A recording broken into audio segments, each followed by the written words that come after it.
إنا أرسلنا نوحا إلى قومه أن أنذر قومك من قبل أن يأتيهم عذاب أليم. السلام على عباده الذين اصطفى أما بعد فأعوذ بالله من الشيطان الرجيم بسم الله الرحمن الرحیم.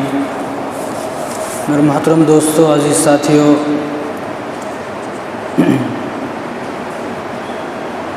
فأعوذ بالله من الشيطان الرجيم بسم الله الرحمن الرحيم. يا أيها الناس اتقوا ربكم إن زلزلة الساعة شيء عظيم. سبحان ربك رب العزة عما يصفون وسلام على المرسلين والحمد لله رب العالمين. میرے محترم دوستو، عزیز ساتھیو، اللہ تبارک و تعالیٰ نے قرآن کریم میں بہت ساری جگہ پر قیامت کے دن کی نشانیاں اور قیامت کس طرح آئے گی اور تمام کے تمام اللہ تبارک و تعالیٰ نے قرآن کریم کے اندر بتائی ہیں. اور ہم سب کا اس پر ایمان بھی ہونا چاہیے اور عقیدہ بھی ہونا چاہیے کہ جو اللہ نے اور اللہ کے رسول نے جو نشانیاں قیامت کی بتائی ہیں وہ نشانیاں پوری ہوں گی تو قیامت آئے گی.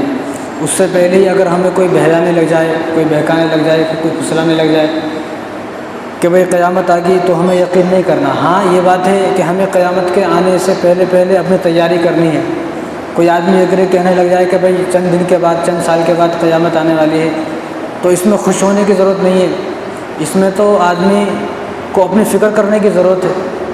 اس میں تو آدمی فکر کرے. اگر کسی کو یہ معلوم ہو جائے کہ قیامت آنے والی ہے تو اپنی فکر کرے پہلے.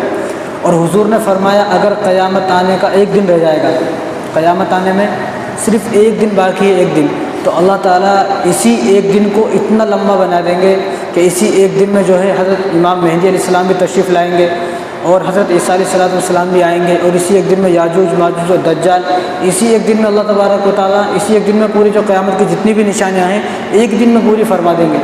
اگر ایک ہی دن قیامت کا بھی رہ گیا تو قیامت کی بہت ساری علامات ہیں. اور ہماری بات بھی یہ چل رہی تھی قیامت کے بارے میں، تو بات یہ چل رہی تھی کہ امام مہدی علیہ السلام جو ہیں ان کو لوگ پہچانیں گے بیت اللہ شریف کے پاس. جب پہچانیں گے تو ان کے پہچان کے بعد 7 سال تک زندہ رہیں گے. 7 سال تک زندہ رہیں گے. جب لوگوں کو معلوم ہو جائے گا کہ امام مہدی علیہ السلام آ چکے ہیں، اب ان کی پہچانات کیا ہیں میں نے پچھلے جمعے بتا دیا تھا. وہ دوبارہ بات شروع کرے تو بات بہت لمبی ہو جاتی. تو جب ان کی پہچانات ہو جائے گی تو ایک سفیانی لشکر نکلے گا ان سے مقابلے کے لیے کہ ہم ان کا قتل کریں گے، نعوذ باللہ. تو جب وہ مکے کے بالکل قریب آ جائیں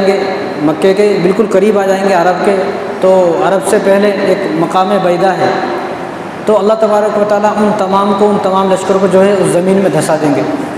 اب زمین میں دھس جائے گا وہ لشکر، تو اس کے بعد پورے عالم کے اندر یہ بات مشہور ہو جائے گی کہ امام مہدی علیہ السلام آ چکے ہیں. اور جب امام مہدی علیہ السلام آئیں گے تو وہ 7 سال تک زندہ رہیں گے. اب تو کئی لوگوں نے دعویٰ کر دیا ہے کہ میں امام مہدی ہوں، اس کو ہو گئے 20 سال دعویٰ کر کے اب تک مرا نہیں ہوں، اس کو بولنا مرتا کیوں نہیں. امام مہدی علیہ السلام جب آئیں گے تو صرف 7 سال تک زندہ رہیں گے، آپ یاد رکھیں. اور 7 سال کے اندر وہ دین کا کام کریں گے. جب ان کو 4-5 سال ہو جائیں گے تو اس کے بعد دجال نکلے گا، جیسا کہ میں نے پچھلے جمعے بتایا تھا دجال کے بارے میں. تو دجال جب نکلے گا تو امام مہدی علیہ السلام کے ساتھ 2 لشکر ہوگا جو مسلمان ہوں گے. تو ان میں اتنی ہمت، اتنی طاقت نہیں ہوگی کہ وہ دجال سے مقابلہ کر سکیں گے. کسی میں اتنی ہمت نہیں ہوگی، اتنی طاقت ہوگی نہیں، کیونکہ دجال جو ہے حضور نے فرمایا قیامت کی نشانیوں میں سے سب سے بڑی جو نشانی ہے اور سب سے جو بڑا فتنہ ہے وہ دجال کا فتنہ ہے. اور اس لیے میں نے پچھلے جمعے بتایا تھا کہ آدمی کو دجال سے فتنے سے بچنے کے لیے کیا کرنا چاہیے. وہ سورہ کہف کی شروع کی 10 آیات یاد کرے تو دجال اس کا کچھ بھی نہیں بگاڑ سکتا. یاد کرنے کی کوشش کرے. تو دجال جب نکلے گا تو وہ نکلے گا اس طرح کہ اس کے ایک ہاتھ میں جنت ہوگی، ایک ہاتھ میں دوزخ ہوگی، اور اس کے ایک ہاتھ میں جو ہے دریا ہوں گے، پانی ہوں گے، شہد کی دودھ کی نہریں ہوں گی، اور ایک ہاتھ میں آگ جل رہی ہوگی. تو حضور نے فرمایا اس کے جس ہاتھ میں جنت ہوگی سمجھ لینا وہ دوزخ ہے، اور جس ہاتھ میں اس کے آگ جل رہی ہوگی سمجھ لینا یہی جنت ہے. اچھا دجال آئے گا کیوں؟ اصل بات یہ ہے کہ دجال آئے گا کیوں. دجال کے آنے کا مقصد یہ ہے کہ اللہ تبارک و تعالیٰ مسلمان اور جو غیر مسلم ہیں یا جو مسلمان ہیں صرف زبان کے مسلمان ہیں، زبان سے بولتے میں مسلمان ہوں، تو اللہ تبارک و تعالیٰ نیک مسلمانوں کو اور منافقوں کو الگ کریں گے. کہ اب جو مسلمان ہیں ان کو الگ کریں گے، جو منافق ہے صرف زبان سے بولتے ہیں. جیسے کہ آج بھرے ہوئے آج پوری دنیا ایسے مسلمانوں سے بھری ہوئی جن کو نہ نماز کی فکر ہے، نہ قرآن کی فکر ہے، نہ اپنی تعلیم کی فکر ہے، نہ اپنے بچوں کی تعلیم، کسی کی کوئی فکر نہیں ہے، انہیں بس پیسہ کمانا صبح سے شام تک بس ہوتا ہے، آج کتنا کما لیا، کل میں کتنا کماؤں گا، بس اس سے زیادہ ان کو کوئی مطلب نہیں۔ تو اللہ تبارک و تعالیٰ نے جو جنت کو بنایا ہے وہ جنت کو مسلمان کے لیے بنایا ہے، سچا اور پکا مسلمان ہے، ایسا نہیں کوئی بھی کہ جنت میں چلے جائے، کوئی بھی نہیں، بلکہ دجال اس لیے آئے گا کہ اللہ تعالیٰ فرق کریں گے کون نیک مسلمان ہے۔ اس لیے حضور صلی اللہ علیہ وسلم نے فرمایا کہ دجال پوری دنیا کا سفر کرے گا صرف 40 دن کے اندر، صرف 40 دن میں پوری دنیا کا سفر کرے گا، پوری دنیا کا، اور اس نے خود بتایا کہ میں مکے اور مدینے میں داخل نہیں ہو سکوں گا۔ تو اب ہم کو معلوم ہو گیا کہ مکے اور مدینے میں دجال داخل نہیں ہو سکتا۔ اب جب دجال نکلے گا، اب جن لوگوں کو معلوم ہے کہ مکے اور مدینے میں نہیں جا سکتا تو یہ لوگ جو ہے مکے اور مدینے کی طرف بھاگیں گے، تمام لوگ کہاں بھاگیں گے؟ مکے اور مدینے کی طرف بھاگیں گے۔ اب یہ ہے تو منافق، لیکن انہوں نے پناہ مکے اور مدینے میں لے لی ہے، اب کیا ہو، یہ کیسے بچیں گے؟ تو حضور نے فرمایا کہ مکے میں 3 بار زلزلہ آئے گا، مدینے میں 3 بار زلزلہ آئے گا مکے اور مدینے میں۔ تو پہلے جب زلزلہ آئے گا پوری زمین ہل جائے گی تو لوگ ڈر جائیں گے، جو مسلمان ہیں وہ تو نہیں ڈریں گے، وہ کہیں گے اللہ کا حکم ہے، اللہ مارے گا تو ہمیں یہی مار دے گا، لیکن جو منافق ہیں دجال کے ڈر کی وجہ سے یہاں آ کے چھپ جائیں گے تو وہ ڈر جائیں گے، ارے زلزلہ آ گیا کیا کرنا۔ تو زلزلہ جب ختم ہو جائے گا تو وہ ریلیکس ہو کے بیٹھ جائیں گے، پھر دوبارہ زلزلہ آئے گا تو پھر ڈر جائیں گے، ارے یہ کیا ہوا، یہ تو پھر دوبارہ زلزلہ ایسا نہ ہو کہ ہم مر جائیں۔ تو اس میں سے آدھے لوگ جو بھاگ جائیں گے، جیسے وہ مدینے سے باہر انٹر کریں گے دجال ان کو ختم کر دے گا۔ اسی طرح پھر 30ویں مرتبہ زلزلہ آئے گا، اب جو وہاں بچ رہے ہوں گے منافق، اب جو منافق بچ رہے ہوں گے نام کے مسلمان، وہ بھی باہر نکل جائیں گے۔ اب مدینے میں صرف وہ لوگ رہیں گے جو پیور مسلمان ہیں، جو پیور مومن ہیں، صرف وہ لوگ رہیں گے، باقی کو اللہ تبارک و تعالیٰ تمام لوگوں کو جو ہے وہ دجال کے ہاتھ سے ختم کر دے گا۔ اور دجال جب نکلے گا تو اس کے بعد جنت بھی ہوگی، دوزخ بھی ہوگی، تو وہ کہے گا تجھے جنت چاہیے دوزخ چاہیے۔ اب جو نیک مسلمان ہوگا وہ کہے گا کہ تو دجال ہے، تو وہی ہے جس کی میرے نبی نے خبر دی ہے۔ اب ہم دجال کے بارے میں سنیں گے تو معلوم ہوگا جس نے کبھی نام ہی نہیں سنا زندگی میں۔ اب میں پچھلے جمعے بتا رہا تھا امام مہدی، تو ایک آدمی مجھ سے پوچھنے کہ وہ کیا تھا، میرے سمجھ میں نہیں آیا، یعنی اس نے پوری زندگی میں کبھی امام مہدی کا نام ہی نہیں سنا۔ تو اس لیے بولتے ہیں کہ اپنے حضور کی زندگی پڑھیں، حضور نے ہمیں کیا بتایا ہے، قیامت کی علامات کیا، پڑھے تو معلوم ہوگا۔ تو دجال کے ہاتھ میں جو ہے دونوں چیزیں ہوں گی، تو جو مسلمان ہوگا اس کو پہچان لے گا بھائی تو جو ہے دجال ہے، اور اس کے یہاں پر لکھا ہوگا کاف را فا، لیکن جو لکھا ہوگا اس کو صرف وہی پڑھ سکتا ہے جو پیور مسلمان ہوگا۔ جو نام کا مسلمان ہے نا وہ پڑھ ہی نہیں سکتا، وہ کہے گا یہ ہمارا خدا ہے۔ اسی لیے یہودی کیا بولتے، دو دجال ہے، وہ ہمارا خدا ہے، ہمارا مسیح ہے، اس لیے وہ دجال کے انتظار میں ہے، وہ دجال کے انتظار میں ہے کہ کب دجال آئے گا اور ہمیں بچائے گا۔ اور ان کا عقیدہ یہ ہے کہ جب دجال آئے گا تو پوری دنیا پر ہماری حکومت ہوگی، لیکن یہ عقیدہ ان کا ہے، ہمارا نہیں ہونا چاہیے، ایک مسلمان کے نہیں، بلکہ جب آئے گا تو لوگ اس کو پہچان لیں گے، جو پیور مسلمان ہوگا انہوں پہچان لے گا یہاں اس کے کافر فا لکھا ہوا ہے نا، کافر ہے دجال ہے، پہچان لے گا۔ اب جو پہچان لے گا مسلمان وہ کہے گا بھائی تو مسلمان، تو دجال ہے، یا بالکہ تو خدا نہیں ہے، تو دجال ہے، کیونکہ دجال جب نکلے گا نا پہلے وہ مومن ہونے کا دعویٰ کرے گا، میں اچھا مسلمان ہوں، اس کے بعد اس کا اس سے بھی کام نہیں چلے گا، تھوڑے دن کے بعد وہ نبوت کا دعویٰ کرے گا کہ میں نبی ہوں، اور تھوڑے دن کے بعد تو وہ خدا ہونے کا دعویٰ کر دے گا کہ میں خدا ہی ہوں۔ تو مسلمان تو اس کو پہچان لیں گے۔ تو اس لیے ضروری یہ ہے کہ ہم پکے اور نیک اور اچھے پیور مسلمان بنیں۔ یا ایھا الذین آمنوا ادخلوا فی السلم کافہ، حضور نے فرمایا، اللہ تعالیٰ نے فرمایا قرآن کے اندر کہ اسلام کے اندر پورے داخل ہو، تھوڑے تھوڑے نہیں بلکہ پورے داخل ہو، اس لیے ہمیں معلوم ہوگا تو ہم بچ جائیں گے۔ تو اسی طرح ان لوگوں کو قتل کرتا رہے گا۔ ایک آدمی آئے گا، ایک آدمی وہ اس کو پہچان لے گا کہ تو دجال نہیں ہے، تو وہ کہے گا کہ اگر میں تیرے ماں باپ کو زندہ کر دوں تو پہچانے گا۔ انہوں کہے گا میرے ماں باپ کو زمانے ہو گئے مر کے، انہیں کہاں سے؟ تو وہ قبر اس کو پوچھے گا کہاں ہے تیری ماں باپ کی قبر، وہ بتائے گا یہاں ہے۔ جب وہاں جائے گا دجال حکم کرے گا اٹھ جا، وہ دونوں اٹھ جائیں گے۔ یعنی اللہ تبارک و تعالیٰ کو مسلمانوں کی آزمائش کے لیے اس کو اتنی پاور دیں گے، اللہ تعالیٰ کو مسلمانوں کو آزمانا ہے، اس لیے اللہ تبارک و تعالیٰ اس کو فل جو ہے پوری جو ہے طاقت دیں گے اس کو ہر چیز کرنے کی۔ تو وہ آدمی دیکھا کرے میرے بابا زندہ ہو گئے، میری امی ابا والدین زندہ ہو گئے، ان کو کہا ہاؤ تو ہی میرا خدا ہے۔ یہ سمجھو آپ جس نے اس کو خدا کہہ دیا دجال کو، وہ ختم ہے، اس کا مسئلہ ختم ہے۔ اور ایک آدمی اس کو ملے گا، وہ کہے گا بھائی میں خدا ہوں، وہ کہے گا تو خدا نہیں ہے، تو دجال ہے۔ تو وہ کیا کرے گا، اس آدمی کو بیچ میں سے چیر کے 2 ٹکڑے کر دے گا۔ جب 2 ٹکڑے کر دے گا، ایک ٹکڑے کو ادھر ایک ٹکڑے کو ادھر پھینک دے گا، بیچ میں سے چلے جائیں گے۔ جب وہاں جائیں گے تو اس کے ساتھ جو ہوں گے 70,000 یہودی ہوں گے، یہودی پورے اس کے ساتھ مل جائیں گے۔ تو وہ یہودیوں سے پوچھے گا، کہے گا کہ اگر میں اس آدمی کو دوبارہ جوڑ دوں تو مجھے خدا مان لے گا؟ تو یہودی کہیں گے حضور ہم نے تو آپ کو پہلے خدا مان لیا ہے، اگر یہ بھی ہو جائے تو اور اچھا ہو جائے۔ تو وہ دونوں حصوں کو اٹھا کے جوڑ کے یوں کھڑا کر دے گا۔ جب کھڑا کرے گا تو اس آدمی سے کہے گا اب تو مر گیا تھا، تجھے میں نے 2 ٹکڑے کر دیے، اب تو مجھے خدا مان۔ تو وہ بزرگ ہوں گے، نیک ہوں گے مسلمان، تو وہ کہیں گے کہ اب تو مجھے پکا یقین ہو گیا کہ تو ہی دجال ہے، اب تو مجھے پورا پکا یقین ہو گیا۔ تو بعد میں اس کے بعد پھر دوبارہ اس کے 2 ٹکڑے کر دے گا بزرگ کے۔ تو ان کے بزرگ کے ٹکڑے کرنے کے بعد اب اس کو طاقت نہیں رہے گی کہ وہ کسی کا قتل کر سکے یا کسی کو مار سکے، اس میں طاقت نہیں ہوگی۔ اب اس کے ساتھ جو ہوں گے وہ پوری دنیا کے اندر فساد مچائیں گے، اور ادھر حضرت امام مہدی علیہ السلام جو ہے ان سے مقابلے کے لیے تیاری کر رہے ہوں گے، مسلمانوں کو جمع کر رہے ہوں گے، لشکر کو جمع کر رہے ہوں گے، ساز و سامان تیار کر رہے ہوں گے، اگر صبح لڑنا ہے، جنگ کرنی ہے۔ تو پوری رات جمع کر کے صبح فجر کی نماز، دمشق کی جامع مسجد ہے، اب بھی وہ مسجد موجود ہے دمشق کے اندر، فلسطین کے پاس ہے وہ مسجد۔ تو اس مسجد میں فجر کی نماز پڑھانے کے لیے امام مہدی علیہ السلام جا نماز پہ ٹھہرے ہوں گے، اور پیچھے اقامت ہو رہی ہوگی۔ جیسے اقامت پوری ہوگی اور حضرت امام مہدی علیہ السلام اللہ کہنے والے ہوں گے ہاتھ اٹھا کر، فوراً اوپر سے حضرت عیسیٰ علیہ السلام نازل ہوں گے، 2 فرشتوں کے، ان کے ادھر فرشتے ہوں گے، ادھر فرشتوں کے ایسا کندھا رکھ کر نازل ہوں گے جا نماز پر۔ تو پہچان لیں گے حضرت آپ، تو حضرت امام مہدی جو ہے ان کو آگے بڑھائیں گے، آپ نماز پڑھاؤ، کہا کہ نہیں، یہ فرمائیں گے کہ نہیں آپ ہی نماز پڑھاؤ۔ تو حضرت امام مہدی علیہ السلام کو آگے کریں گے، حضرت امام مہدی علیہ السلام نماز پڑھائیں گے، فجر کی نماز۔ یہ پہلی نماز، یعنی ایک نبی جو حضرت عیسیٰ علیہ السلام نبی ہے، وہ نبی بھی اس امت کے پیچھے نماز پڑھنے کے لیے ترس گئے۔ آج ہم لوگ نماز سے دور ہیں، یعنی نبی بھی امتی کے پیچھے نماز پڑھ رہے ہیں کہ آپ حضور کے امتی ہو، آپ نماز پڑھاؤ، میں آپ کے پیچھے نماز پڑھوں گا۔ یعنی یہ نبی ہیں، حالانکہ نبی کے پیچھے پڑھنا سب کو، لیکن نبی ہمارے پیچھے پڑھ رہے ہیں نماز، امت کے پیچھے۔ تو ہمیں سمجھنا چاہیے کہ نماز کتنی بڑی دولت ہے۔ تو اس کے بعد صرف ایک نماز پڑھائیں گے حضرت امام مہدی علیہ السلام، اس کے بعد صرف ایک ہی نماز پڑھائیں گے۔ اس کے بعد جو نماز پڑھائیں گے وہ حضرت عیسیٰ علیہ السلام پڑھاتے رہیں گے۔ جب حضرت عیسیٰ علیہ السلام نماز پڑھا دیں گے اور نماز پڑھانے کے بعد مسجد سے باہر نکلیں گے تو دجال سامنے کھڑا ہوگا۔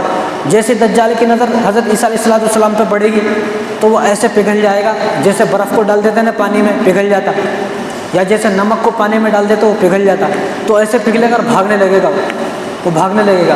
تو حضرت عیسیٰ علیہ السلام تلوار لے کر اس کے پیچھے بھاگیں گے، تو ایک جگہ ہے لد، اور وہاں پر اسرائیل نے، اب آپ دیکھ سکتے ہیں نیٹ پر سرچ کر کے، آپ میپ میں دیکھو تو لد ہے، اور وہاں پر لد جو ہے اس پر اسرائیل والوں نے ایک اپنا ایئرپورٹ بھی بنایا ہوا ہے، ان کا ایئرپورٹ ہے، اس کا نام ہی لد ہے۔ بیچ میں اس کا نام بدل دیا تھا، لیکن اسرائیل جب سے آیا تو اس نے اس کا نام پھر دوبارہ لد رکھ دیا۔ تو وہاں پر حضرت عیسیٰ علیہ السلام اس کو قتل کریں گے، دجال کو قتل کریں گے۔ تو دجال قتل ہو جائے گا، قتل ہونے کے بعد اس کے جو ساتھی ہیں وہ بھی ختم ہو جائیں گے، اور اس کے بعد اس کو ایک کنویں میں ڈالا جائے گا۔ آج بھی وہ کنواں موجود ہے، آپ نیٹ پہ سرچ کریں میپ پہ، آج بھی اسرائیل والوں نے کیا کرا، اس کنویں کے اوپر سے ایک بہت بڑا روڈ بنایا۔ روڈ جب بناتے آگے سامنے کنواں آ گیا تو اس کنویں میں مٹی ڈالتے گئے، کتنی مٹی ڈالا، جتنی ڈال رہی نیچے چلی جا رہی، وہ پریشان ہو گئے۔ یہاں بھرت کرے تو 2-3 گاڑیوں میں ہو جاتا، وہ مٹی ڈال رہے مٹی، کنواں نہیں بھر رہا، پریشان ہو گئے۔ تو انہوں نے کیا کرا، کنویں کے اوپر لینٹر ڈالا، ایسا سلیب ڈالا، وہ سلیب بھی نیچے گر گئی۔ انہوں نے بہت کوشش کی لیکن وہ کنواں نہیں بھرا، تو انہوں نے کیا کرا، روڈ تو آ رہا، کنویں کو چھوڑ کر روڈ ادھر سے نکال دیا۔ اس کنویں کے اندر آج بھی وہ کنواں موجود ہے، اسی کنویں کے اندر دجال کو ڈالا جائے گا، اسی کنویں کے اندر حضرت عیسیٰ علیہ السلام دجال کو ڈال دیں گے۔ اس کے بعد جب دجال قتل ہو جائے گا تو حضرت امام مہدی علیہ السلام کا انتقال ہو جائے گا، 7 سال کے بعد، 7 سال زندہ رہیں گے۔ تو امام مہدی علیہ السلام کا انتقال ہو جائے گا، حضرت عیسیٰ علیہ السلام کی نماز جنازہ پڑھائیں گے، ان کو جو ہے ان کے دفن کے بعد جب حضرت عیسیٰ علیہ السلام آ جائیں گے تو ان کے بعد دین تھوڑا تھوڑا پھیلے گا، تو فوراً یاجوج ماجوج آ جائیں گے، ابھی یاجوج ماجوج کون ہے؟ سورہ کہف اور 15 پارہ جو ہے سورہ بنی اسرائیل، اس پورے پارے کے اندر اللہ تبارک و تعالیٰ نے 3 باتیں ارشاد فرمائی ہیں۔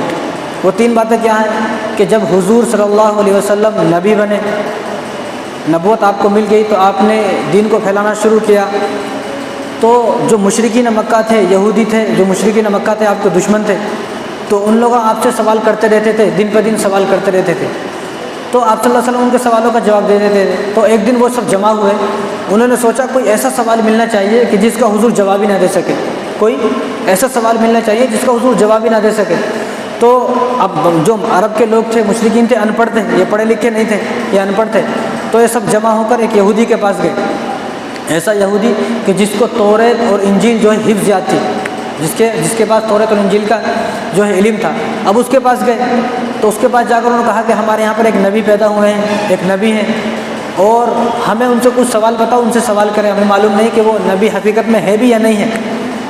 تو انہوں نے کہا کہ ٹھیک ہے، میں آپ کو 3 سوال دیتا ہوں۔ یہودی نے کہا کہ میں آپ کو 3 سوال دیتا ہوں، اگر ان تینوں سوالوں کے انہوں نے جواب دے دیے وہ پھر بھی نبی نہیں ہے، اگر ان تینوں سوالوں کے جواب نہیں دیے وہ پھر بھی نبی نہیں ہے۔ یعنی عجیب بات ہے، مکہ والے پریشان ہو گئے، اگر ان تینوں سوالوں کا جواب دے دیے پھر بھی نبی نہیں ہے، اگر ان تینوں سوالوں کا جواب نہیں دیے وہ پھر بھی نبی نہیں ہے، تو حضور کیا کرنا پھر؟ تو بولا اگر انہوں نے 2 سوالوں کا جواب دے دیا تو وہ نبی ہیں، اور 1 سوال کا جواب نہیں دیا تو نبی ہے۔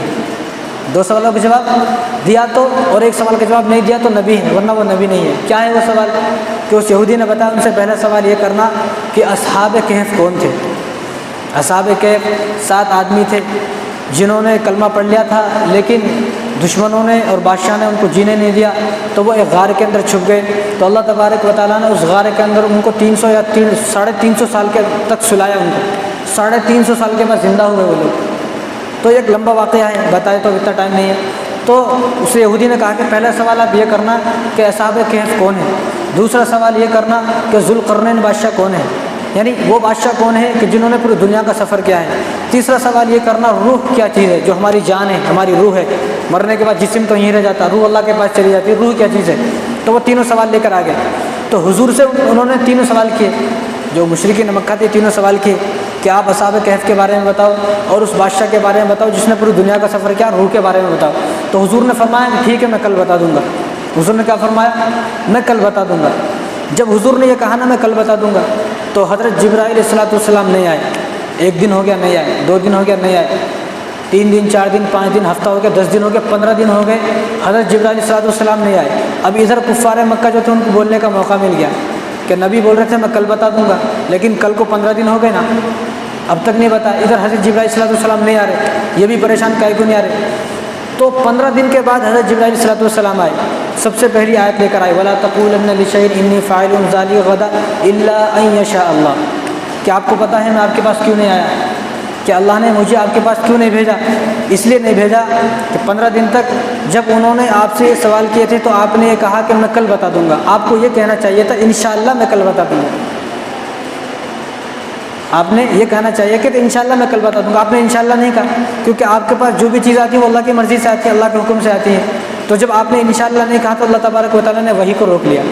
تو آج یہ چیز ہمارے لیے بھی ہے، یہ چیزیں ہمارے لیے بھی، ہم بھی اپنے ہر بات میں انشاءاللہ کہیں۔ ایک آدمی تھا، میں بات کاٹ کر ایک بتا رہا ہوں، ایک آدمی تھا تو انہیں گائے لینے جا رہا تھا دودھ کے واسطے۔ اب گائے لینے جا رہا تھا تو نماز کا وقت ہو گیا، تو انہیں مسجد میں آ گیا، نماز پڑھ لیا۔ مسجد میں آیا نماز پڑھنے کے لیے، تو نماز کے بعد امام صاحب سے ملا۔ مول صاحب پوچھے بھائی کہاں جا رہے ہیں؟ میں گائے لینے جا رہا ہوں۔ تو امام صاحب نے کہا بھائی انشاءاللہ بولو کہ میں انشاءاللہ گائے لینے جا رہا ہوں، اللہ نے چاہتا ہوں۔ گائے انشاءاللہ بولنے کی ضرورت نہیں، پیسے ہیں میرے پاس۔ انہوں نے کیا بولا؟ میرے پاس پیسے ہیں، مجھے انشاءاللہ بولنے کی ضرورت نہیں، پیسے ہیں تو پیسوں سے آتے نہ گائے۔ اب انہیں جا رہا تھا، راستے میں کوئی جیب کاٹ لیا، راستے میں جا رہا تھا تو کوئی آدمی جیب کاٹ لیا، پیسے نہیں ہے۔ اب انہیں پلٹ کے آیا، اب اس کو ارے میں نے انشاءاللہ نہیں بولا تھا نا۔ اب انہیں آ کے مول صاحب بولو، مول صاحب انشاءاللہ میں جا رہا تھا، انشاءاللہ میں جا رہا تھا، انشاءاللہ میری جیب کٹ گئی، انشاءاللہ۔ مجھے کیا ہوا بھائی، بار بار انشاءاللہ بولا کیا ہوا؟ تو اس نے بتایا کہ میری جیب کٹ گئی۔ انہوں نے کہا کہ میں نے پہلے ہی کہا تھا نا انشاءاللہ بول، تو نہیں بولا، اب تیری جیب کٹ گئی۔ تو اس لیے ہم کو بھی اللہ تبارک و تعالیٰ نے جب یہ جملہ دیا ہے، اس جملے سے جب نبی کے اوپر وحی رک گئی تو ہم کون سی چیز ہے؟ تو ہم بھی ہر کام میں انشاءاللہ بولے، انشاءاللہ کل ہو جاتا، تو اللہ تعالیٰ کی مدد رہتی۔ جب ہم بولیں گے ہو جاتا بھائی، پھر یہ تکبر کی علامت ہے، پھر اس میں اللہ تعالیٰ کی مدد نہیں رہتی۔ تو اللہ تعالیٰ نے حضور کو فرمایا کہ آپ انشاءاللہ بولیں، آپ انشاءاللہ کہیں۔ تو 15 دن کے بعد جب وحی آئی تو اس صورت کو، پوری صورت کو اللہ تبارک و تعالیٰ نے اتارا۔ پہلا سوال یہ ہے کہ روح کیا چیز ہے؟ تو روح کے بارے میں حضور نے فرمایا کہ روح میں اللہ کا حکم ہے، روح کے بارے میں اللہ کو معلوم ہے، دنیا کے اندر کسی کو نہیں معلوم۔ یہ وہ سوال ہے جس کا اس نے کہا تھا کہ اس کا جواب نہیں دے سکتے وہ۔ دوسرا سوال یہ ہے اصحاب کہف کے بارے میں۔ آپ صلی اللہ علیہ وسلم نے بتایا، اصحاب کہف پوری صورت پڑھ کر بتائی کہ اصحاب کہف وہ 7 آدمی تھے اور انہوں نے غار میں پناہ لی، 300 سال کے بعد زندہ ہوئے۔ تیسرا سوال یہ ہے کہ وہ بادشاہ جنہوں نے پوری دنیا کے اندر سفر کیا ہے وہ ذوالقرنین ہیں۔ حضرت ذوالقرنین یہ حضرت ابراہیم علیہ السلام کے زمانے کے ہیں بادشاہ، تو انہوں نے پوری دنیا کا سفر کیا ہے۔ پہلے انہوں نے سفر کیا مشرق کی طرف، وہاں پر انہوں نے جو ہے دین کو پھیلایا، لوگوں کو کلمہ پڑھایا، مسلمان بنایا۔ اس کے بعد مشرق کی طرف سفر کیا، اس کے بعد شمال کی طرف سفر کیا۔ جب شمال کی طرف سفر کیا انہوں نے تو وہاں پر ایسے عجیب آدمی تھے جو جانوروں کی کھال پہنتے تھے، ان کی لینگویج بھی عجیب، جن کو سمجھ میں نہیں آیا۔ تو انہوں نے ان سے کہا کہ آپ ہماری مدد کر دیں، اب ہم کو پتہ ہے کہ آپ بادشاہ ہیں۔ ان کے ساتھ کیونکہ لشکر ہوتا تھا بہت بڑا، تو وہ جو قوم تھی انہوں نے کہا کہ ہم کو پتہ ہے کہ آپ بادشاہ ہیں اور آپ کے ساتھ لشکر ہوتا ہے اور آپ ہر جنگ کو جیت جاتے ہیں، تو آپ ایسا کریں کہ یہاں پر ایک قوم ہے، اس قوم سے ہماری حفاظت فرمائیں، کسی طرح ہم آپ چاہے آپ کے پیسے لے لیں۔ وہ قوم کون تھی؟ یاجوج ماجوج۔ وہ قوم یاجوج ماجوج کی قوم تھی۔ وہ یاجوج ماجوج جو ہے وہ وہاں سے نکلتے تھے اور جو جتنی بھی بستی ہوتی تھی، شہر ہوتی تھی، سب کو لوٹ کھسوٹ کے سب کا سامان کھا جاتے تھے، حتیٰ کہ درختوں کو بھی کھا جاتے تھے، سب چیز برتن سب چیز کھا جاتے تھے اور پھر چلے جاتے تھے۔ تو وہ لوگ پریشان ہو گئے، یہ کیسی قوم ہے، یہ کیسی قوم؟ اس قوم کے بارے میں یہ آیا ہے کہ یہ قوم، ان کے باپ تو جو ہے انسانوں میں سے، ان کی ماں جنات میں سے ہے، اس لیے یہ لوگ ایسے ہیں۔ ان کی ماں جنات میں سے ہے، باپ انسانوں میں سے ہے، تو اس لیے یہ قوم ایسی ہے۔ تو انہوں نے کہا کہ ٹھیک ہے، اب میں ان سے کیسے حفاظت کروں؟ تو پہاڑ کے پیچھے رہتے تھے۔ تو حضرت ذوالقرنین نے کہا کہ آپ ایسا کرو، پوری دنیا سے لوہے، تانبا، پیتل، سلور، چاندی جو بھی ہے لا لو۔ تو وہ سب اکٹھا کر کے لا لیا، وہ بہت بڑی آگ جلائی، آگ کے اندر اس کو ڈال دیا، جو وہ پگھل گیا تو وہاں پر ایک دیوار بن گئی بہت بڑی۔ اب وہ دیوار کے پیچھے رہ گئے، دیوار کے پیچھے رہ گئے۔ تو انہوں نے فرمایا کہ جب اللہ کا حکم ہوگا جو یہ نکل جائیں گے۔ تو اللہ تبارک و تعالیٰ نے اسی کو ایک قیامت کی علامت بتا دی کہ یہ قیامت تک اب نکلیں گے نہیں، یہ جب نکلیں گے جب عیسیٰ علیہ السلام ہوں گے اور قیامت قریب ہوگی۔ وہ کیا کرتے ہیں روزانہ دیوار کے پیچھے کیا کرتے ہو؟ دیوار کو چاٹتے ہو۔ ان کا کھانا یہ دیوار بن گئی، ان کا جو کھانا ہے یہ دیوار بن گئی، تو دیواروں کو روزانہ چاٹتے ہو، روزانہ چاٹتے تو صبح سے شام تک دیوار ہوتے ہوتے ہوتے نیچے ہو جاتی۔ جب وہ نیچے ہو جاتی نا تو وہ کہتے ہیں ہم اس کو جو ہے کل پوری کر دیں گے۔ وہ کیا کہتے ہیں؟ ہم اس کو کل پوری کر دیں گے۔ جب کل پھر دوسرے دن آتی تو وہ دیوار پھر بڑی ہو جاتی، وہ دیوار پھر بڑی ہو جاتی ہے۔ اب دیکھو یہ اللہ تبارک و تعالیٰ کی طرف سے ایک عجیب حکمت ہے، اللہ کی طرف سے حکم ہے کہ ان کو یہ بھی نہیں معلوم، وہ دوسرے دن آ کے یہ بھی نہیں سوچتا کہ یہ دیوار اتنی بڑی کیسے ہو گئی۔ یہ ذہن سے اللہ تعالیٰ نے ان کو نکال دیا ہے۔ اور یہ بھی نہیں کہ آدھے آدمی ایسا کرو کہ دیوار کو توڑو، اس کو چاٹنا کا اس کو توڑ دو دیوار کو، کیونکہ وہ تو اتنی بڑی قوم ہے، اتنی بڑی قوم ہے، اتنے زیادہ ہیں وہ لوگ، بہت زیادہ بھی میں بتاؤں گا آپ کو۔ تو وہ صبح سے شام تک چاٹتے ہیں، اتنی رہ جاتی، پھر پوری ہو جاتی، پھر اتنی رہ جاتی روزانہ۔ تو اللہ تبارک حضور نے فرمایا جب اللہ تبارک و تعالیٰ کی طرف سے حکم ہوگا، جو ان کا سردار ہے وہ یہ کہے گا کہ انشاءاللہ ہم اس کو کل پوری کر دیں گے۔ سردار جو ہے وہ یہ کہے گا کہ انشاءاللہ ہم اس دیوار کو کل پوری کر دیں گے۔ جب وہ انشاءاللہ کہے گا تو وہ دیوار وہیں پر رک جائے گی۔ جب وہ دوسرے دن جب آئے گا ان کو دیوار اتنی ملے گی، وہ 1 گھنٹے کے اندر اس کو چاٹ کے ختم کر کے پوری دنیا کے اندر آ جائیں گے۔ اور حضور نے فرمایا ان کی تعداد اتنی زیادہ ہوگی، ان کی تعداد جو ہے اتنی زیادہ ہوگی، پوری دنیا کے اندر ایسے پھیل جائیں گے کہ پوری دنیا میں قدم رکھنے کی جگہ نہیں ملے گی جہاں پر یاجوج ماجوج نہ ہو۔ وہ جب آئیں گے وہاں سے نکلیں گے تو پوری دریاؤں کا پانی پی جائیں گے۔ آگے جو چلتے رہیں گے وہ دریا کا پانی پیتے رہیں گے، جو آئیں گے وہ دریا کو یہ کہیں گے ارے یہاں ایسا لگتا ہے 1000-2000 سال پہلے کبھی پانی تھا، یعنی 1 منٹ پہلے پانی پیا۔ وہ پیچھے آنے والے لوگ ان کے لوگ کہیں گے کہ ایسا لگتا ہے کہ ہزاروں سال پہلے کوئی پانی تھا۔ اور جب ان کو پیاس اس قدر لگے گی کہ وہ زمین کے اندر سے جو پانی اس کو بھی کھینچ کر پی جائیں گے، پوری زمین کا پانی خشک کر دیں گے اور چیزوں کو کھا جائیں گے، سب چیزوں کو کھا جائیں گے، ختم کر دیں گے، کچھ نہیں بچے گا۔ اس کے بعد حضرت عیسیٰ علیہ السلام، حضرت امام مہدی کا تو انتقال ہو جائے گا، تو حضرت عیسیٰ علیہ السلام ہوں گے، ان کے ساتھ مسلمان ہوں گے، لیکن ان میں اتنی طاقت نہیں ہوگی۔ اور اللہ تبارک و تعالیٰ پہلے ہی حضرت عیسیٰ علیہ السلام کو بتا دیں گے کہ میں اب ایسی قوم کو بھیجنے والا ہوں جن سے آپ مقابلہ نہیں کر سکتے، اس لیے آپ کیا کریں، جو آپ کے پاس مسلمان ہیں ان مسلمانوں کو تمام کو لے کر کوہ طور پر چلے جائیں۔ جس پہاڑ پر حضرت موسیٰ علیہ السلام گئے تھے اسی پہاڑ پر آپ بھیج دیں گے۔ اب ایک بات سمجھنے کی یہ ہے کہ جن مسلمانوں کو کوہ طور پر بھیجا جا رہا ہے وہ مسلمان کتنے ہوں گے؟ لاکھوں ہوں گے بس۔ اب پوری دنیا کے اندر اربوں مسلمان ہیں، تو پتہ چلا کہ اس وقت اربوں مسلمان نہیں ہوں گے، ان میں سے اللہ تبارک و تعالیٰ پیور مسلمان کو چھاڑ دیں گے جن کی تعداد بہت کم ہوگی۔ یعنی اگر پوری دنیا کے مسلمانوں کو وہاں لگا تو کیسے جائیں گے پہاڑ پر، اتنا بڑا تو پہاڑ ہے نہیں وہ، تو پتہ چلا کہ مسلمان پیور تھوڑے ہوں گے۔ تو حضرت عیسیٰ علیہ السلام اپنے ان تمام مسلمانوں کو لے کر کوہ طور پر چلے جائیں گے، اس کے بعد وہ یاجوج ماجوج نکلیں گے، جب پوری دنیا کے اندر پھیل جائیں گے اور بدبو آئے گی، پوری دنیا کو سب چیز کھا جائیں گے، تو اس کے بعد پورے مسلمان اور حضرت عیسیٰ علیہ السلام مل کے اللہ سے دعا کریں گے۔ جب اللہ سے دعا کریں گے اللہ تبارک و تعالیٰ جو ہے ان کے یہاں پر بدن میں ایک چھوٹا سا کیڑا پیدا فرمائیں گے، وہ کیڑا ان کو کھا جائے گا، اس سے وہ مر جائیں گے۔ جب مر جائیں گے اس کے بعد آسمان سے بارش ہوگی، اور بارش ہونے کے بعد اللہ تبارک و تعالیٰ ان سب کو جو ہے بارش ہونے کے بعد ان سب کو ملا دیں گے مٹی میں، اس کے بعد جانوروں کو بھیجیں گے اللہ، وہ جانور ان سب کو اٹھا کر اپنے چونچوں میں لے جائیں گے، ان کو سمندروں میں پھینک دیں گے۔ اس کے بعد زمین بالکل ختم ہو جائے گی، اور یہاں پر جتنے بھی غیر مسلم ہیں، یہودی ہیں، عیسائی ہیں، جو اللہ کے علاوہ دوسروں کو پوجے مارنے، سب ختم ہو جائیں گے۔ اب یہاں سے صرف مسلمان رہیں گے، پوری دنیا کے اندر صرف اور صرف کینہ اٹھا لیا جائے گا، بغض، حسد، چڑن، لالچ، فریب اور سب چیزیں اٹھا لی جائیں گی، صرف ایمان باقی رہے گا، اور 40 سال تک یہ ایمان چلتا رہے گا، 40 سال تک مسلمان چلتے رہیں گے، پیور مسلمان۔ اس کے بعد 40 سال کے بعد حضرت عیسیٰ علیہ السلام کا انتقال ہو جائے گا، 40 سال کے بعد۔ اور حضرت عیسیٰ علیہ السلام کا جب انتقال ہوگا تو انتقال ہونے سے پہلے ایک شخص کا نام ہے مقعد، اس کو بنائے جائیں گے، میرا انتقال ہو گیا، اب میرے بعد تو ہے، تو رہبر ہے، تو خلیفہ میرے بعد ہے۔ تو 40 سال کے بعد ان کا انتقال ہو جائے گا، تو ان کے انتقال کے 3 سال کے بعد مسلمان زندہ رہیں گے، مسلمان جو ہے وہ صحیح طریقہ سے زندہ رہیں گے مسلمان۔ اس کے بعد 40 سال کے بعد انتقال ہونے کے بعد 3 سال کے بعد مسلمان بھی آہستہ آہستہ جو ہے جاتے رہیں گے۔ جب 3 سال کے بعد علماء ختم ہو جائیں گے، قرآن کے حروف ختم ہو جائیں گے، قرآن میں ورق تو ہوں گے لیکن ورق کے اندر کچھ لکھا ہوا نہیں ہوگا، تو اس کے بعد اللہ تبارک و تعالیٰ جو ہے ایک زمین سے ایک جانور کو پیدا فرمائیں گے، زمین سے ایک جانور کو پیدا فرمائیں گے۔ اس جانور کے دائیں ہاتھ میں حضرت موسیٰ علیہ السلام کا عصا ہوگا اور بائیں ہاتھ میں حضرت سلیمان علیہ السلام کی انگوٹھی ہوگی۔ تو وہ کیا کرے گا؟ وہ یہ کرے گا، جو ایمان والا ہے، مومن ہے، حضرت موسیٰ علیہ السلام کے عصے سے نشان لگا دے گا تو اس کے پیشانی چمک جائے گی، تو پتہ چل جائے گا یہ مسلمان ہے۔ اور جو غیر مسلم ویسے ہی ہوگا، نام کا مسلمان ہوگا اس وقت، تو اس پہ کیا کریں گے؟ اس کی پیشانی پر حضرت سلیمان علیہ السلام کی انگوٹھی سے مہر لگا دیں گے، تو اس کا چہرہ بالکل سیاہ ہو جائے گا، اور یہاں تک کہ لوگ پہچان لیں گے یہ مسلمان ہے، یہ مسلمان نہیں ہے، لوگ پہچان لیں گے، ان کا چہرہ چمکے گا۔ تو اس کے بعد یہ ہو گیا، نشان لگا دیں گے، یہ جانور چلا جائے گا۔ اس کے بعد کیا ہوگا کہ سورج مغرب سے نکلے گا، سورج اب کہاں سے نکلتا ہے؟ مشرق سے نکلتا ہے، اس کے بعد مغرب سے سورج نکلے گا۔ جب مغرب سے سورج نکلے گا تو جن کے چہرے سیاہ ہو گئے، جن کے چہروں پہ جانور نے نشان لگا دیا، وہ کلمہ پڑھیں گے، تو فرمایا کہ اب کسی کا کلمہ پڑھنا قبول نہیں ہوگا، اب قیامت شروع ہو گئی، اب کسی کا کلمہ پڑھنا کوئی قبول نہیں ہوگا، اب ختم، بس اب یہاں تک جس نے کلمہ پڑھ لیا، اس کے بعد لوگ روئیں گے، چیخیں گے، چلائیں گے، بھائی ہم بھی کلمہ پڑھتے ہیں، تو اس کے بعد کلمہ پڑھنا قبول نہیں ہوگا۔ اس کے بعد جو ایمان والے ہوں گے وہ سب کے سب جو ہے ختم ہو جائیں گے، آہستہ کوئی ایمان والا باقی نہیں ہوگا۔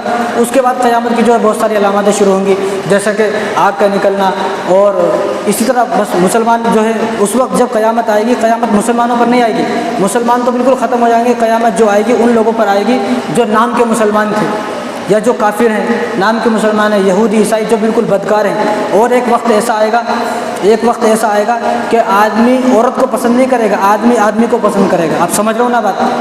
آدمی عورت کو پسند نہیں کرے گا، آدمی آدمی کو پسند کرے گا، یعنی جس طرح عورت سے ملاقات کرتے ہیں شادی کے بعد، اس طرح آدمی آدمی سے ملاقات کرے گا قیامت کے قریب، اور وہ شیطان ان کو ورغلائے گا ایسا کرو۔ شیطان جو ہے آخری زمانے میں شیطان آدمی کی شکل میں آئے گا، اب تو شیطان دکھتا نہیں، لیکن آخر زمانے میں ایک زمانہ ایسا آئے گا کہ شیطان آدمی کی شکل میں آئے گا۔ ابھی کوئی آدمی یہ کہہ رہا ہے ایسا کیسا نظر آئے گا؟ تو آپ یہ بات یاد رکھیں، جب حضرت ابراہیم علیہ السلام اسماعیل علیہ السلام کو لے کے جا رہے تھے ذبح کرنے کے لیے، شیطان آیا تھا نہیں آیا تھا؟ شیطان ایک بوڑھے کی شکل میں آیا تھا اور حضرت اسماعیل علیہ السلام کو بہکایا تو انہوں نے کنکریاں ماری، آج وہی کنکریاں ماری جاتی ہے۔ تو اسی طرح جب ان کے والدہ حضرت حاجرہ کے پاس آیا کہ تمہارے بیٹے کو تو وہ قتل کرنے لے گئے ہیں، وہ تو ذبح کرنے لے گئے ہیں، آیا نہیں آیا شیطان انسان کی شکل میں؟ اسی طرح جب حضرت ابراہیم علیہ السلام کو آگ میں ڈالا جا رہا تھا نمرود، تو آگ اتنی بھڑک گئی تھی کہ کسی کو جانے کی قریب نہیں ہوتی، تو شیطان انسان کی شکل میں آیا، اور شیطان انسان کی شکل میں آ کر انہوں نے بتایا تو ان کو ایسا ڈالو، یعنی غلیل میں جس طرح غلیل مارتا ہے نا، اس طرح بناؤ اور ان کو بنا کے ایسا چھوڑ دو۔ تو شیطان آیا نہیں آیا؟ شیطان آیا، کتنی مرتبہ؟ تو شیطان قیامت کے قریب بھی انسان کی شکل میں آ جائے گا، ایسا سب کو دکھے گا شیطان ہے، لیکن وہ لوگ اس کو پہچان نہیں سکیں گے، اور جتنے بھی کافر ہوں گے وہ شیطان کو اپنا بڑا بنا لیں گے، وہ شیطان سے مشورہ کریں گے ہم کیا کریں، تو وہ شیطان کو بہکائے گا کہ اب آدمی آدمی سے ملے، اور آدمی جو ہے بتوں کی پوجا کرے، بتوں کی جو ہے پرستی شروع ہو جائے گی، لوگ جو ہے سورج کو پوجنے لگیں گے، اور مطلب جتنی بھی اب چیزیں وہ سب مسلمان ختم ہو جائیں گے، بس اب جو ہے کافر زندہ رہیں گے، اور انہی لوگوں پر قیامت آئے گی۔ اور پھر ایک دن ایسا آئے گا کہ ایک آدمی حبشہ سے آئے گا، ایک آدمی حبشہ سے آئے گا اکیلا، اور وہ کعبے کو گرا دے گا، بیت اللہ شریف کو گرا دے گا۔ اللہ ہم سب کی حفاظت فرمائے ایسے وقت کو دیکھنے سے، کہ بیت اللہ شریف کو گرا دے گا۔ کیوں؟ کیونکہ بیت اللہ شریف کے نیچے بہت سارا خزانہ ہے، جو پہلے بادشاہ ہوتے تھے نا ان کو معلوم تھا کہ یہ بیت اللہ شریف ہے، تو وہ کیا کرتے تھے، وہاں سے کھود کے اپنا خزانہ وہاں داب کے چلے جاتے تھے دوسری جگہ، جو وہ جاتے تھے پھر واپس نہیں آتے، تو اب بھی وہ خزانہ وہاں پر موجود ہے۔ تو اس آدمی کو جب معلوم ہوگا یہاں پر خزانہ ہے تو وہ بیت اللہ شریف کو گرا دے گا، بیت اللہ شریف کو گرا کر وہاں سے خزانہ نکالے گا۔ اسی طرح حجر اسود، حضور نے فرمایا قیامت جب تک نہیں آئے گی جب تک حجر اسود چوری نہیں ہوگا، قیامت جب تک نہیں آئے گی جب تک حجر اسود جو ہے حضرت صادق کو معلوم ہے نا، جس کو بوسہ دیتے ہیں، یہ جو حجر اسود ہے، اللہ تبارک و تعالیٰ نے جب حضرت آدم علیہ السلام کو زمین پر اتارا تو حضرت آدم علیہ السلام اس پتھر کو اپنے ساتھ لے کے آئے تھے. انہوں نے بیت اللہ شریف کو تعمیر کیا تو بیت اللہ شریف میں اس کو لگایا، اور جب یہ پتھر آیا تو بالکل وائٹ تھا، دودھ جیسا. تو لوگوں کے گناہ، کیونکہ لوگ جب اس کو چومتے لوگوں کے گناہوں کو اپنے اندر کھینچ لیتا، تو لوگوں کے گناہوں کی وجہ سے وہ پتھر سیاہ ہو گیا. اور شروع میں اس کی روشنی اتنی تھی کہ اس پتھر کی روشنی ایک طرف اور ہزاروں چاند سورج ایک طرف. تو اللہ تعالیٰ نے کیا کرا، اس کی روشنی کو ختم کر دیا. اب اس کی روشنی جو اللہ تعالیٰ نے ایسی کر دی، روشنی نظر نہیں آتی، خالی پتھر دکھتا ہے. تو یہ جو پتھر تھا آدم علیہ السلام اس کو اپنے ساتھ لے کے آئے. اس کے بعد حضرت نوح علیہ السلام کے زمانے میں جو ہے طوفان آیا پانی کا. تو پانی کو طوفان آیا، اللہ تعالیٰ نے اس کو جو حضرت اسود کو پورے بیت اللہ شریف کو آسمانوں پر اٹھا لیا. جب حضرت ابراہیم علیہ السلام آئے تو حضرت جبرائیل علیہ السلام کو دوبارہ عطا کیا گیا. جبرائیل علیہ السلام لے کے آئے، ان کو دیا، اور انہوں نے پھر اس کے اندر اس کو لگایا. تو یہ جب سے لگ رہا تھا، اس کے بعد ایک وقت ایسا قیامت تک جب تک نہیں آئے گی جب تک حجر اسود چوری نہیں ہو جائے گا، جب تک حجر اسود جو ہے چوری نہیں ہو جائے گا. سن 317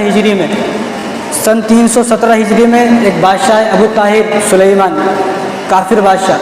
تو اس نے کیا کیا، یہ جو پتھر ہے نا، یہ پتھر ایک پتھر نہیں ہے جو ہم حجر اسود دیکھتے نا، ایک نہیں ہے بلکہ 6-7 ٹکڑے ہیں. ان سے 6-7 ٹکڑوں کو جمع کر کے چاندی کے ورق میں اس کو لگا دیا ہے تاکہ یہ باہر نہ نکلے. تو اس نے جب دیکھا کہ اس پہ تو سونے چاندی لگائے ہوئے، تو اس نے حملہ کر یہاں سے جو سن 317 ہجری میں اس کو حجر اسود کو چرا کر لے گیا. حجر اسود کو جب چرا کر لے گیا تو سن 317 ہجری سے سن 339 ہجری یعنی 22 سال تک حجر اسود بیت اللہ شریف میں نہیں رہا، اور کئی سال تک تو حج بھی نہیں ہوا. کئی سال تک تو جس طرح اب رکا ہوگا، اب تو اتنا تو نہیں رکا ہوگا، لیکن جب بالکل ہی رک گیا تھا کیونکہ ان کا قبضہ تھا وہاں پر، انہوں نے حملہ کر کے اپنے قبضے میں لے لیا. تو 22 سال تک تو جو ہے حجر اسود جو ہے بیت اللہ شریف میں نہیں تھا، اور کئی سال تک حج بھی نہیں ہوا. تو اس کے بعد حکومتیں آتی رہی، اس سے مطالبہ کرتی رہی، اس نے نہیں دیا. لیکن سن 339 ہجری کے اندر مقتدر باللہ ایک بادشاہ آیا، تو اس نے اس سے کہا کہ تو کتنے پیسے لے گا، ہمیں حجر اسود واپس کرو. تو انہوں نے کہا کہ 30,000 دینار. تو ان کو 30,000 دینار دیے، اس کے بدلے میں حجر اسود لیا. جب حجر اسود لینے کی باری آئی تو اس نے کیا، میں کسی بھی پتھر کو دے دوں گا، ان کو کیا معلوم کسی بھی پتھر کو دے دوں گا حجر اسود کون سا ہے.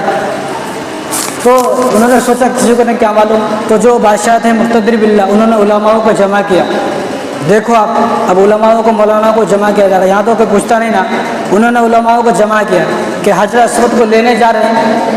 اب حجر اسود کو لینے جا رہے تو کیا کرنا، کیسے پہچانو، ہو سکتا ہے وہ کسی اور کو دے دے. تو ایک علماء کھڑے ہوئے، شیخ عبداللہ محدث کھڑے ہوئے، نے کہا کہ مجھے پتہ ہے، مجھے لے کے چلا. وہ اکیلے گئے. جب گئے تو اس نے ایک بہترین سونے کے ورق میں لپیٹ کر ایک پتھر کو دے دیا. انہوں نے پتھر کو فوراً آگ میں ڈال دیا تو وہ جل گیا. پتھر گرم ہو گیا، قلاب بھی جل گیا. تو اس نے دوسرا پتھر دیا، انہوں نے دوسرا پتھر پانی میں ڈال دیا، وہ ڈوب گیا. تو پریشان ہو گیا. جو ابو طاہر سلیمان تھا وہ پریشان ہو گیا، یہ کیا کر رہے ہیں.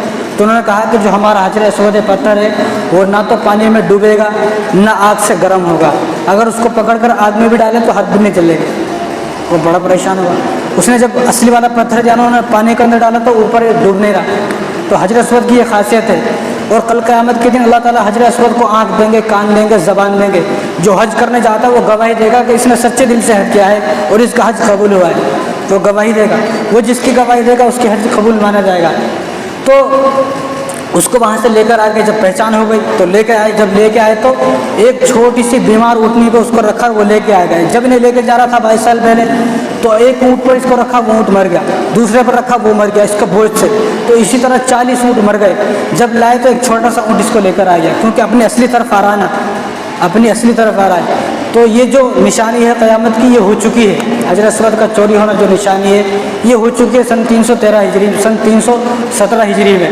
تو اب جو بہت ساری جو نشانیاں ہیں جو میں نے بتا دی، اور بھی بہت ساری نشانیاں ہیں. تو ضروری یہ نہیں قیامت کب آئے گی، ضروری یہ نہیں قیامت کب، ضروری یہ ہے کہ ہم قیامت سے آنے سے پہلے اپنی تیاری کریں. اگر مان لو قیامت آئے گی 1000 سال کے بعد، ایک آدمی کا انتقال ہو جائے کل، یہ قیامت کو دیکھ کر کیا کرے گا. ہر آدمی کی قیامت اس وقت شروع ہو گئی جب اس کی موت آ گئی.